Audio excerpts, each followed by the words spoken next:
And on that, being able to send in documents, please, any documents, any information that you would like to send through the clerk. Now we're going to move to questions, and the members are going to have an opportunity to ask the witnesses questions. We're starting with Ms. Ikra Khalid from the Liberal Party. Thank you very much, for 7 Mr. minutes. Chair. Thank you very much, Mr. Chair, and I thank all of the witnesses here for your very compelling testimony. I would like to start by giving Ms. Switch the opportunity to finish her narrative of the events that Ms. Ojigo also highlighted as well. Ms. Switch, take your time, but I hope that you'll leave me some time to ask some follow-up questions. Just in your remarks, also, if you can address the Cybercrime Act in Nigeria and its impact on your advocacy in the online space as well. So please go ahead, Ms. Switch. Okay, so just to quickly round that up, so like you said, I can leave you some time. We were able to sort of hold our ground, and then the military left after a commandant came, and we got his name. I think they must have, we just guessed they must have found out that there were a lot of people that were watching what was going on. But 45 or 50 minutes later, the police came and did the same thing and actually killed people. So that's just to wrap it up as quickly as possible.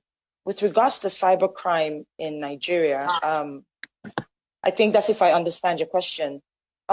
Yes, it's a problem. It is a problem.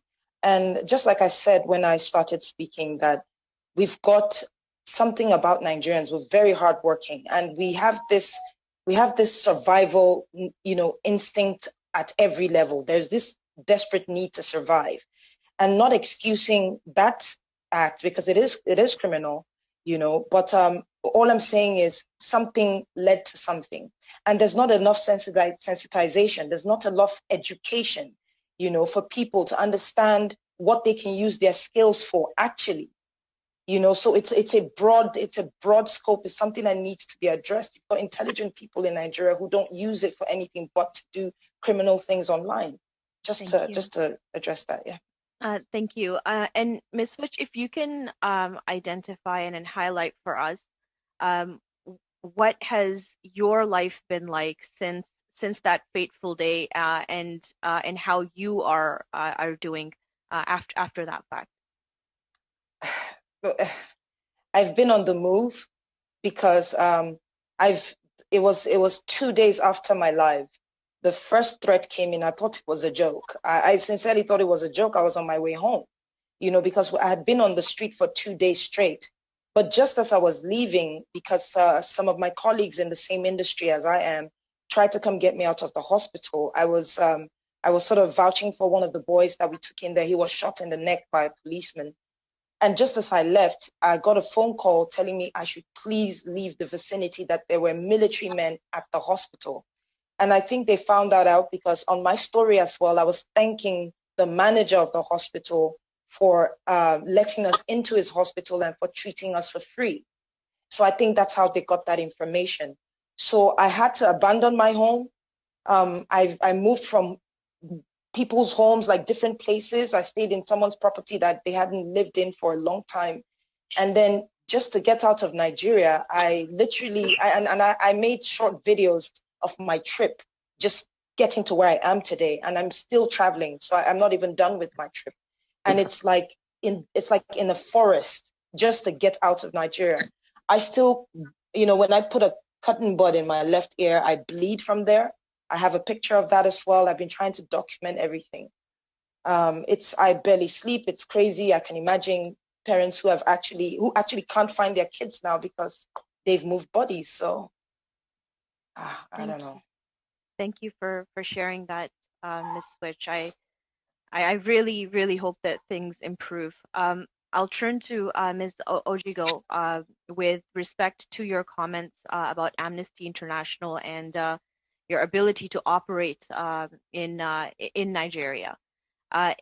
You had mentioned that you've been asked to leave the country. We've seen, and you also mentioned that this End SARS movement is not new. what is different in this instance that has brought such large volumes of protests that has really highlighted this issue within the Nigerian people? Thank you very much. I'll start with your last question. A lot of things have been building up in Nigeria in the last couple of years. So it was in 2017 that the EndSARS hashtag started trending online. Last year, there was a visit by the Special Rapporteur of the United Nations on extrajudicial unlawful killing.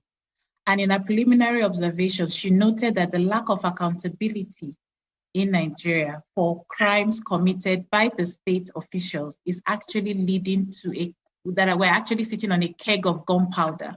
So the early warning signs have been there for a pretty long time, and it's kind of like peaked, showing that the government needed to address this issue. If people complain, you need to ensure that justice is served. So I guess that when that video on the 3rd of October was trending, people just had enough.